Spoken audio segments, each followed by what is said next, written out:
Well, it's 6 o'clock on Friday, the 20th of February, 2026, and no one's here, so I'm going to talk about general things again. And I had been talking the last couple of times about distractions, and this is going to be quite similar, I think, because I've been thinking on daily life and how daily life can get in the way, how daily life can be its own distraction with your spiritual life and your life with God. How we can live quite easily as just an average person, just doing average things, and maybe think of God for a few minutes a day and pray for a few minutes a day and maybe read the occasional chapter of the Bible, and that's about it.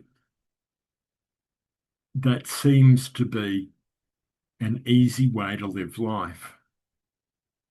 And you're not even being distracted, like I was talking about in the last couple of messages, because you're not getting into God fully in the first case. Today, I've been visiting family. There's been a couple of family things happen over the last day. One, an illness, and another, a family visit from the USA. My father lives in the USA, and he's Australian, but he married a lady from the US and lives in the US. And this will probably be his last visit to Australia because he's 88 now. And it has taken me away from uh, godly things again today. And I've been focusing on the family and focusing on other things like getting to and from the meeting with them. Not an official meeting like a work meeting or anything, but just meeting up with them. And because of previous distractions, and my whole week has ended up being nothing but a distraction, I'm still in that uh, mode of mentality and pretty much living as the average person.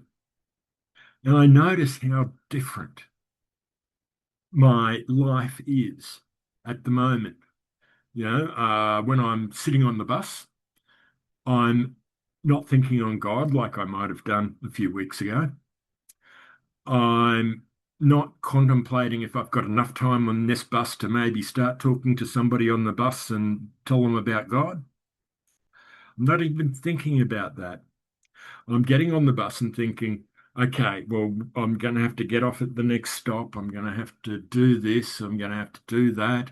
Um, I better have a look to see what Surface Paradise looks like these days. So I'll have a look at images so I know where the hotel is and to be sure that I'm getting off at the right stop. Mundane life things where I used to get on the bus and think, right, let's see if I can memorize a few scriptures, and I'll go over some scriptures in my mind, like as you heard me speak about a lot, Ephesians 2:8, for by grace you are saved through faith, and that is not of yourselves, it is the gift of God. So I'd be going over those things in my mind normally. Today, not even the slightest thought of it. I'm too busy thinking about daily life issues because my mind has been taken away from a nearly constant thought on God. More than half of my thoughts are on God through the day. Every hour, I'm going to spend probably 35, 40 minutes of that hour thinking on godly things, and maybe 15, 20 minutes, who knows, thinking on other things, depending on what I'm doing. If I'm creating a video like this, I'm thinking on godly things. Right now, I'm talking about natural aspects of life, but in relation to God. So it's still relating to God. And my entire day would either be going over scriptures to create a message or editing a message that I'd already given. And when I'm editing a message, I'm listening to it again. So I'm listening to what I said about godly things, etc. So I've still got a godly mentality through the entire day, unless I go out shopping, for example. And if I go out shopping, I mentioned this last time about distractions. If I go out shopping, I'm walking down the aisle and I'm not thinking, well, do I need this or do I need that? Sure, that thought's there a little bit, but half of my thoughts are on what needs to be done in ministry, or uh, maybe I'm going over a scripture in my mind or something like that. So only half of my mind is on the shopping. This week, totally thrown out. Being distracted in the early part of the week means that I had chosen to do other natural worldly things for the last few days, as in playing games and stuff. Um, and now that I've had a family day, as in visiting my father, who is here uh, for probably the last time in Australia, and spending the afternoon with him, etc., not thinking about God very much at all. I had one or two little thoughts here and there, but not nearly as much as when I'm practiced in a godly mentality. And you can do that. You can be driving the car, and instead of thinking about what you're going to do at work, you can be thinking about God or prayer or going through scriptures in your mind or whatever it might be. Or you can just do the worldly thing. I understand how easy it is just to do the worldly thing. I've been doing it for a week. And I'm disturbed by it. I really want to get back to godly things because when your relationship with God is in the forefront of your mind almost all the time, can't be 100% of the time. You've always got to think of other things. You've got to actually think of what is actually on that shelf when you're walking down the shop. So you've got to think partially on the shopping, for example. But when I've come to a point where my thoughts on God are 5% of my day instead of 65% of my day, 80% of my day, I feel totally different. I feel like a normal person, and a normal person to me doesn't feel all too great. Just bleh, average, bleh. There is nothing special going on in my life right now. And when I mean special, not making me a wonderful person, oh, I'm special. No, not I'm doing some incredibly important job like being the leader of a nation. Not not special in that regard either, but special as in having that relationship with God and walking towards a particular ministry for God and having the desire to grow in that more personally and express it to everyone else around me, like either through these videos or when I do get on a bus, it would be a matter of I would be thinking, hey, do I have an opportunity here just to start talking about God to someone?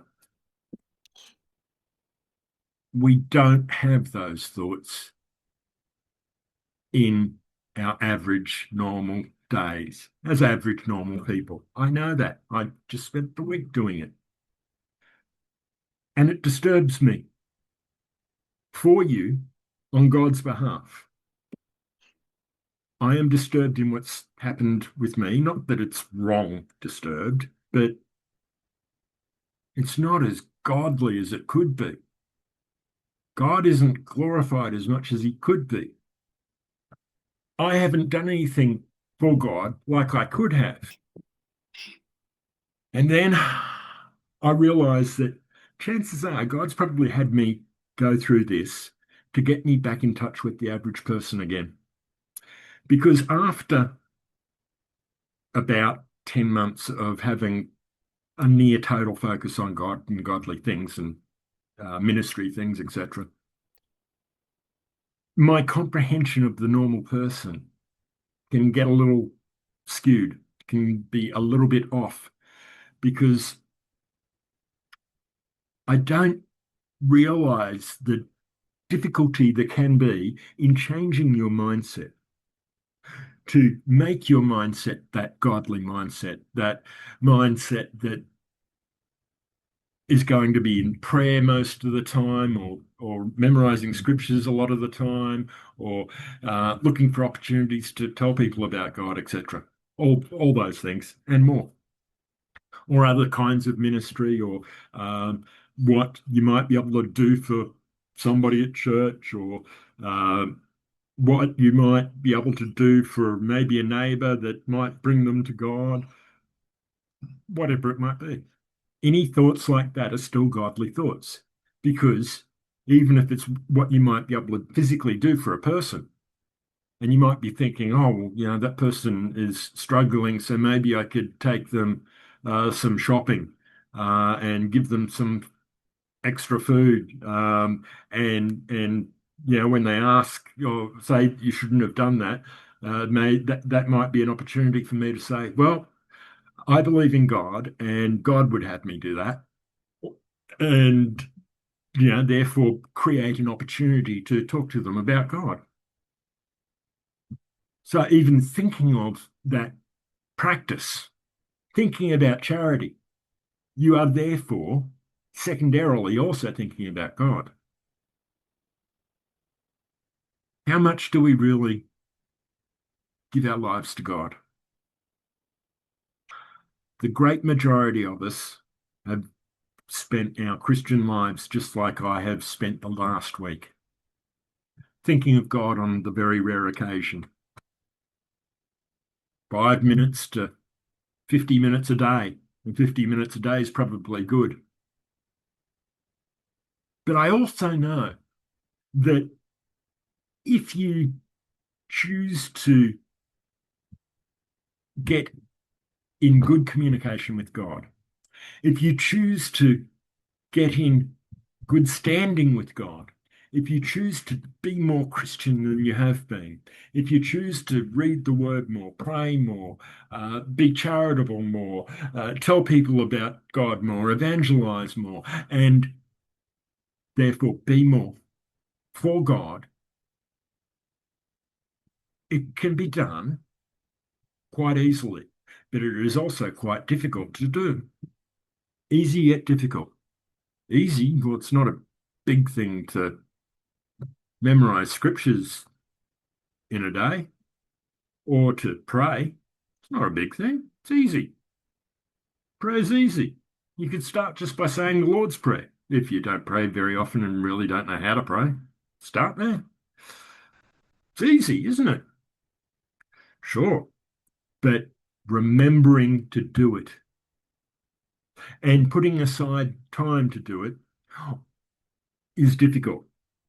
And then developing that into not putting aside time, but to do it, but to be what you're doing during all the time of your day is quite difficult.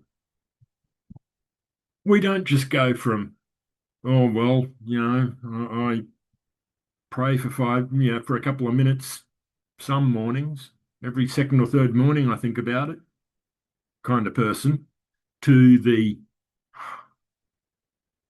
I must be in a prayerful mindset 2 or 3 hours a day. And maybe, I'm not saying personally me right at the moment, I'm just as an example. But this is what I was like a bit over a week ago. And maybe thinking on scripture for 15 minutes, half an hour a day, and doing godly things for another 8 hours a day, more like 12, um, and so on. It's not easy to jump from the occasional few minutes to most of your day. Can you just tomorrow do that? Not really. Some miracle might happen where one person might just in one day change from giving basically no time to God to giving pretty much all their time to God overnight. That'd be a miracle. But we can plan and get there. We can plan and get a more godly life ourselves, tell more people about God, get more people in communication with God, disciple people more, get them involved in church or even create church for them. As in, if you've led 3 or 4 people to God in the last few weeks because, God's on your mind all the time, and any time you sit on public transport, all you want to do is get off that phone and talk to the people near you, and because you're compelled that way. The more time you give to God, the more you want to give to God. The more time you give to God, the more you want to tell people about God. And so it just grows. It's an addiction. It's more addictive than heroin. The relationship with God is the most, well, an incredibly addictive thing.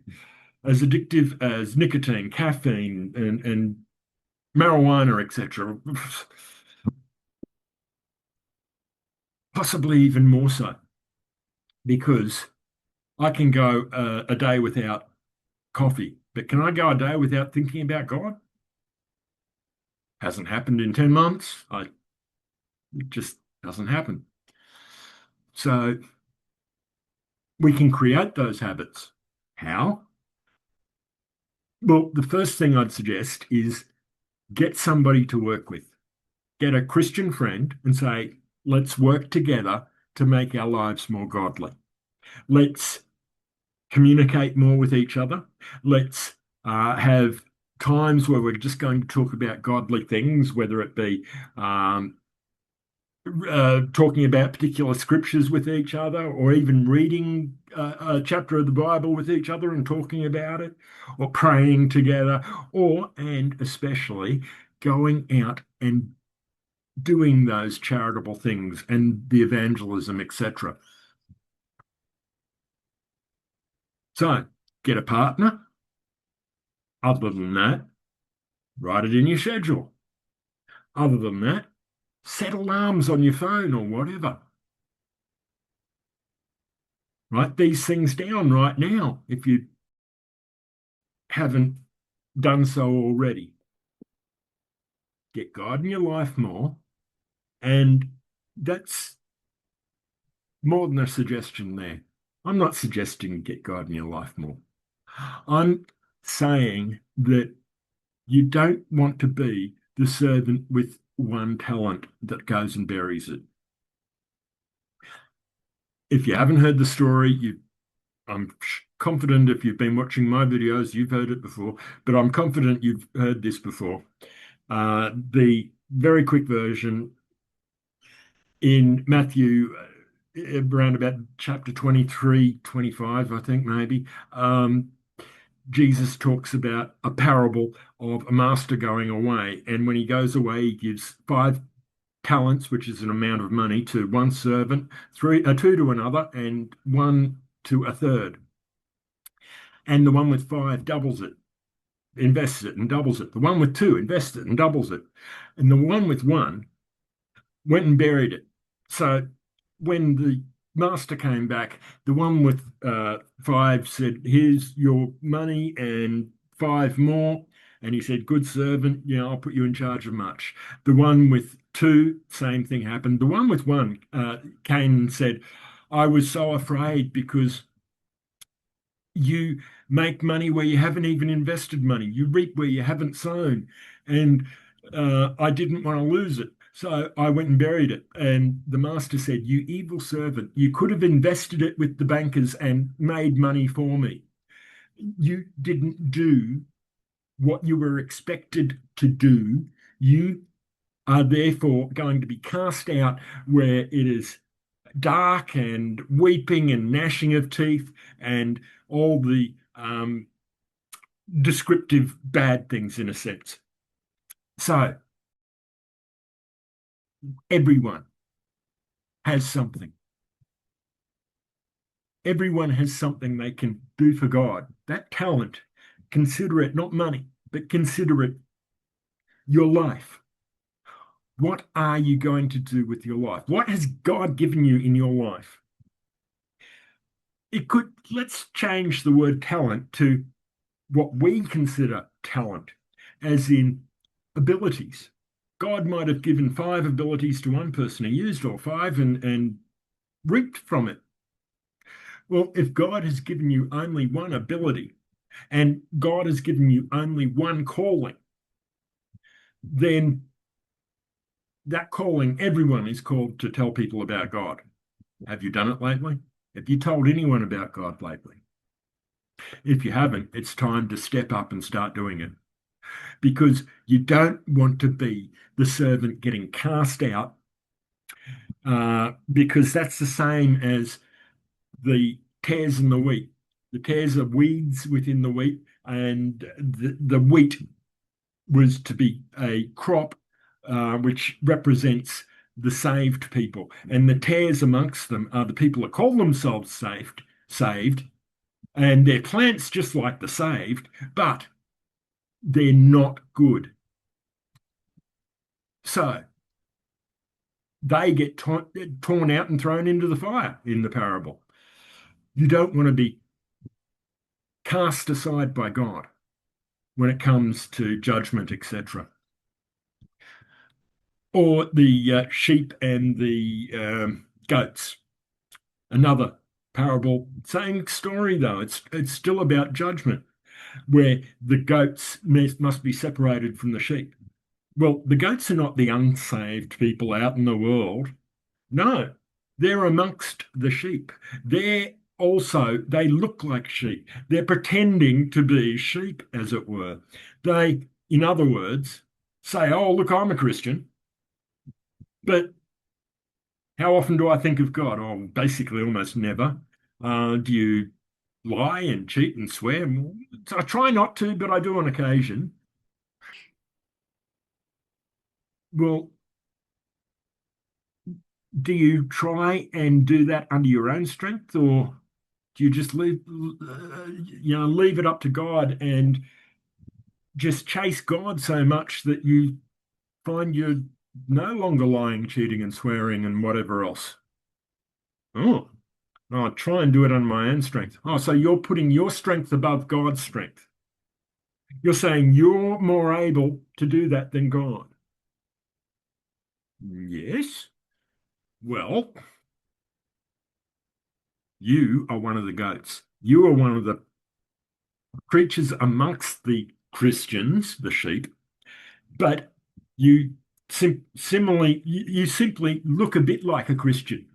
You might say you're a Christian, but you haven't really got that real relationship with God, where God will change you by you chasing after God. You'll just automatically look back and go, "Well, I haven't drunk alcohol in years now. Wow, what happened? I used to be a heavy drinker. I'd drink every night."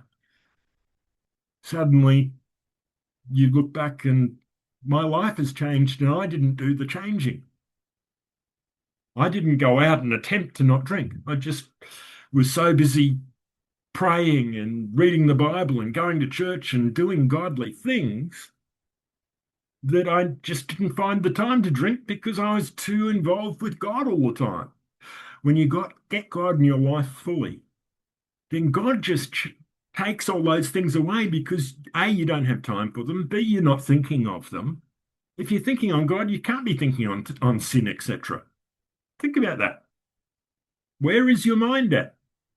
Is your mind on God, or is your mind on everything else. Your work, your life, your family, your this, your that. Me, my. Oh, hang on. It's all about me and mine. But what's in the heart there? Me, mine, I am. The self, the ego, the pride, the needs, my needs. I need friends. I need money. I need help. I need whatever. Get into God and really get into God. And it's like, God is everything. I am nothing. And therefore, I don't care if I haven't got a car, if I haven't got money, if I haven't got anything. All I want to do is relate with God more and share God with other people more and have God on my mind more and read the Bible more and do videos more and teach more. And that's all you want to do. Where are you at? Which one? Just the average person that happens to have labeled themselves as a Christian? Maybe you even said a sinner's prayer, but your life hasn't really changed. Or have you just started looking at God and not gone back, just getting more of God in your life all the time, and all you want to do, all you think on now is God, and all you talk about now is God, and all you want to do is share God, etc. Which one are you? If you're neither, because you've been changing a little bit from that worldly nature towards the godly nature, then maybe you have begun that walk, but not, you're not just full of God yet. Well, you're walking in the right way. You're walking in the right direction. So that's good. At least your motives are clear and clean, and your motives are towards God. You just need the practice of it a bit more. So the easiest way to do that, again, is to commit with other people to do it and to set alarms, to write schedules, and so on. Now, if you haven't got other people to connect with to do that, that's what this group is all about. Tell us, tell us where you're at in your walk. Tell us how we can help you get that further down the road. In fact, if you've got no idea, we can help you. We can help you find out what your call is, and help you train in that call, help you launch that call. We can help you in every step of the Christian life. All you need to do is contact us and tell us where you're at now, and we can work out where to take you down that road towards God more. Is that what you want? Do you want God in your life? Or you want to just sit back and say, well, I'm a Christian. I label myself a Christian, and that's it. That's enough. Get God in your life. Okay, look, my time's up. If you thought this was a great message, give it a good rating out of 10. You know, 6, 7, 8, 9, whatever. If you think it was a poor message, give it a low rating. 2, 3, 4, 5. Rate the message. And if you think it was a great message, put a comment on it saying this was a great message or something. And then once you've done that, post it on your page and send it to all your post it so all your followers can see it. Let's get the message out. That's one way to get the message out. Let's get people into God. That's one way to get people into God, by getting these messages out to people that would be interested. And even if it also goes to people that aren't interested, so what? You're here to do something for God, aren't you? Or do you just want to, or maybe not do that because all my worldly friends and family might think I'm a bit of a nutter, being religious, etc.? Well, in that case, unbury that talent. Okay? You know what I'm saying. You've got to use it. Don't Hide it away. Don't hide your light under a bucket or a bushel, or don't um, bury that cross. Jesus said you've got to carry your cross. You've got to be public about your Christianity, etc. as well. It's one of the things we're called to. So please contact us. Contact details, as always, are below. And govern well in Caris.